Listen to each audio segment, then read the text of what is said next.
খসে পড়া চুনসুরকি, শ্যাওলা জমা দেয়াল, আষ্টে পৃষ্ঠে জড়িয়ে আগাছা আর লতাগুল্ম। বেহাল এই বাড়ির মাঝেই লুকিয়ে আছে কীর্তিপাশার ইতিহাস। প্রাসাদটির প্রতিটা কোণাকাঞ্চিতে ছড়িয়ে ছিটিয়ে আছে সব ঐতিহাসিক গল্প। 18 শতকের কোনো এক সময় রায়কাঠের রাজা পুরস্কার হিসেবে কীর্তিপাশার তালুক দেন কৃষ্ণকুমার সেনকে। পরে তিনি তালুক ভাগ করে দেন দুই ছেলে রাজারাম সেন ও কাশিরাম সেনের মধ্যে।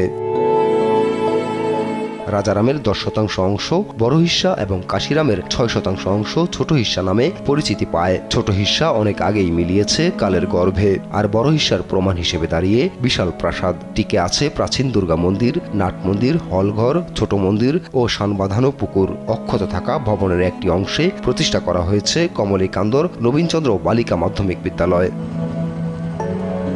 প্রাসাদের পাশে আছে একটি সতীদাহ মন্দিরও। এর সৃষ্টির পেছনে রয়েছে এক করুণ ইতিহাস। ব্রিটিশ শাসনের শেষ সময়ে জমিদার পুত্র রাজকুমারকে বিষ প্রয়োগে হত্যা করা হয়। অনেকের সঙ্গে ষড়যন্ত্রে তার স্ত্রী হরসুন্দরীর নাম উঠে আসে। নিজেকে নির্দোষ প্রমাণে হরসুন্দরী স্বামীর সঙ্গে সহমরণে যাওয়ার পণ করেন। খবর পেয়ে বরিশাল থেকে ম্যাজিস্ট্রেট চলে আসেন জমিদার বাড়ির শ্মশানে, কিন্তু চেষ্টা করেও ওই ম্যাজিস্ট্রেট হরসুন্দরীকে আটকাতে পারেননি। শাড়ি গহনা আর মাথার সিঁদুর পরেই স্বামীর সঙ্গে জ্বলন্ত চিতায় পুড়ে সহমরণে যান সতীনারী হরসুন্দরী। সহমরণের সেই সমাধিটি আজও সেদিনের সাক্ষী হয়ে আছে। জমিদারি যে তাদের ছিল, এটা অবশ্যই বরিশালের প্রত্নতাত্ত্বিক যে সামান্য কিছু নিদর্শন এখনও টিকে আছে, এটা তার অন্যতম। এবং মনে করি প্রাচীনকালের সঙ্গে যে যোগাযোগের যে মাধ্যমটা, এটা একটা নিদর্শন হিসেবে এটা থাকতে পারে। সেইটাকে সংরক্ষণ করা খুবই প্রয়োজন। বরিশালের ভাসমান পেয়ারা বাজার থেকে 10 কিলোমিটার দূরে কীর্তিপাশা জমিদার বাড়ি। দূর দূরান্ত থেকে ইতিহাসের রস আস্বাদনে এই জমিদার বাড়িতে ছুটে আসেন পর্যটকরা। প্রতি বছর বিশেষ করে বর্ষাকালে হাজারো দর্শনার্থী আসেন এই অঞ্চলে। বেহাল জমিদার বাড়িটি সংরক্ষণে উদ্যোগ নেওয়ার দাবি পর্যটকদের। এই যে জরাজীর্ণ ভবন, এটাকে আসলে সংস্কার করা দরকার। এই জায়গাটা যদি আরো একটু সুন্দর করে তোলা যায়, তাহলে অনেক মানুষ আসে, তাহলে এখানে আনন্দ পাবে, তাদেরও ভালো লাগবে যে রাজবাড়িটা অনেক সুন্দর হয়েছে।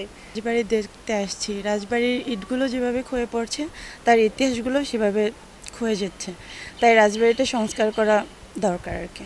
রাজবাড়ির উপভোগটাও করি, কিন্তু আমাদের এখানে এই যে এখনো এই যে ইটগুলো ড্যামেজ হয়ে পড়ে যায়, তারপর সেই সৌন্দর্যটা নাই, সেই সাংস্কৃতিক অনুষ্ঠানগুলো হয় না। আমি চাই এটা যাতে আরো সুন্দর করে একটা উপস্থাপন করতে পারে। জেলা প্রশাসন বলছে সংস্কার আর সংরক্ষণে চেষ্টা চলছে। তো আমরা এটা সংস্কারের জন্য প্রত্নতত্ত্ব অধিদপ্তর বরাবর অলরেডি পত্র লিখেছি। এছাড়াও জমিদার বাড়ির জমি নিয়েও কিছু মামলা মোকদ্দমা আছে, সেই মামলা মোকদ্দমা আমরা নিষ্পত্তি করার জন্য আদালতে প্রতিদ্বন্দ্বিতা করছি। জমিদার বাড়ির সম্পত্তি মূলত 25 একর জমিতে, তবে বর্তমানে 12 একর জমি স্কুল কর্তৃপক্ষের অধীনে আছে। উল্লেখযোগ্য অংশই বেদখল। নিউজ ডেস্ক, দেশ টিভি।